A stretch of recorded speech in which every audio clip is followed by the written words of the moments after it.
चलिए दोस्तों, सिंप्लीफिकेशन की प्रैक्टिस करते हैं आज फटाफट। पहला वाला मैं करूंगा और सेकंड वाला आप मुझे कमेंट में आंसर बताएंगे, ठीक है। देखो यहाँ पे लिखा है 40% ऑफ 112.5, ठीक है। तो इस परसेंटेज से आप एक जीरो काट दीजिए। अब जब एक जीरो कटता है तो हमें मालूम है कि एक बार 2 से काटना होता है, एक बार 5 से काटना होता है, ठीक है। तो 2 से काट दो, 2 दूनी 4, ठीक है। और 5 से काट दो इसको, 5 दूनी 10, 12 बचेगा, फिर 5 दूनी 10, फिर हमारे पास 25 बचेगा। तो पॉइंट लगा दो कि पॉइंट आ रहा है, फिर 5 पंजे 25, यानी कि 2 गुणे 22.5 आएगा, ठीक है। अब 22 के जब इससे गुणा करेंगे तो हमारे पास आएगा 44, और जब 0.5 से हम किसी गुणा करते हैं तो उसका आधा हो जाता है इसका मतलब। तो 44 में 1 जोड़ दो, 2 का आधा 1 होता है, तो 45 हमारे पास आ जाएगा, ठीक है। तो ये काम हमें करना है, इस तरीके से एग्जाम में भी अप्रोच करना है, ठीक है। पूरी इक्वेशन हम लोगों ने माइंड में करी कि नहीं करी, ठीक है।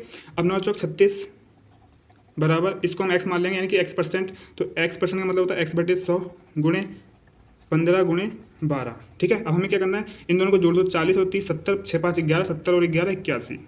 अब ये बटे में है तो इधर गुणे में चला जाएगा, ये दोनों गुणे में है तो इधर बटे में चले जाएंगे। तो गुणे में 100 आ जाएगा और बटे में 15 गुणे 12 आ जाएगा, ठीक है। और बराबर में x चल ही रहा है हमारा। अब देखो, अगर हम 3 से काटते हैं तो 27 आएगा, 3 से काटेंगे तो 5 आएगा, और फिर जब 5 से काटेंगे तो 1 आएगा, 5 से काटेंगे तो 20 आएगा, ठीक है। अब इधर हम क्या कर सकते हैं, 3 से काटते हैं, 3 नेमा 27, 3 चौक 12, 4 पंजे 20, 9 पंजे 45, x बराबर हमारा 45 आ गया, ठीक है दोस्तों। तो इसका आंसर 45 था। मुझे उम्मीद है कि आपको अप्रोच अच्छी लगी होगी। ऐसी वीडियो हम बनाते रहते हैं, आप हमें फॉलो कर सकते हैं, ठीक है। इसका आंसर मुझे कमेंट में बताइए फटाफट। चलिए मिलते हैं किसी नेक्स्ट वीडियो में, तब तक thank you so much, bye bye, take care.